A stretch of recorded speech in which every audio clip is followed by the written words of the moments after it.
Hi, for this segment, we're with Tom Clancy, co-founder of Valiant Technology. Thanks for joining us today, Tom. Thanks so much for having me. So one of the things that we talk about when it comes to transitioning from break fix to as a service is dealing with cash flow changes and challenges. A lot of guys find out that it's very difficult to make the transition, that they've got cash flow issues. You guys made the transition. How did you do it? Well, we made the transition in 2008, which is actually when the market totally collapsed. So cash flow constricted for us simultaneously, both because we were making the transition to managed services, but also because of the market itself, and our customers had a difficult time. So it was an incredibly challenging time for us. The way that we made the change, the first and foremost way, was by converting our existing customer base. And I think what most people do when they make the transition from break fix to managed service is they simply adopt a new billing model, but don't embrace the MSP philosophy. So for us, the way that we came up with our pricing was we took our customers' existing billing with us over the course of the last 12 months, divided by 12, and said, here's your new monthly price. We're going to just do everything unlimited. And we worked a bunch of overtime. By taking their existing bill and dividing it by 12, we sort of reduced the pain for the customers to make the change, and it helped us control that cash flow impact because we sort of knew what they were spending, and now we really knew what they were going to be spending, and that had a really big impact. Over the course of the last 6 years since we've made the change, we've certainly gotten much more sophisticated in how we approach our billing, and MSP is no longer just a billing model, but actually a philosophy change.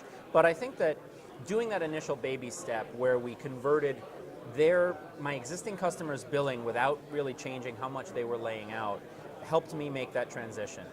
That's not to say that I was immediately profitable as an MSP. I certainly had times where I had to come home to my wife sort of sheepishly rubbing my neck and saying, we're not going out to dinner and get extra ramen noodles. But as we got more sophisticated and as my customers began to understand it and as we embraced our PSA and our RMM and everything, profit margins began to expand, new customers came along, new opportunities came along, and we were able to really sort of complete that change. Fantastic. New customers that you're bringing on, I'm assuming you put them immediately in a managed services kind of a situation, right? Almost exclusively. Okay. We would still identify an opportunity where a customer wasn't ready for the managed services model, or I wasn't really committed as a salesperson to demand it and say that we are a pure play MSP. Gotcha.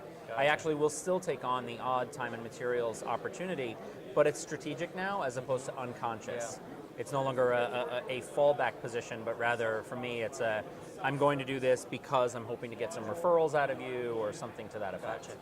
By transitioning your existing customers into this model and kind of easing them into it, do you think that gave you a benefit to kind of learn the model and kind of fumble your way through a little bit? It had a huge impact. It enabled my customers who trusted me to trust me again. It gave me a group of people that weren't going to just throw me out for failing in that first month. They were going to give me that real feedback that I needed. I mean, customers, they are, after all, just customers. They are not friends and family. But when you have a relationship with someone for a number of years, they do become someone that you can have a coffee with and actually enjoy their company.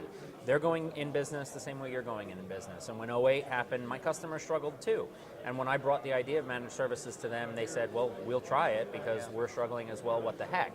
There were times when they said, this isn't working for us, or I really wish you would, or wouldn't it be nice if? And it was meaningful. Yeah.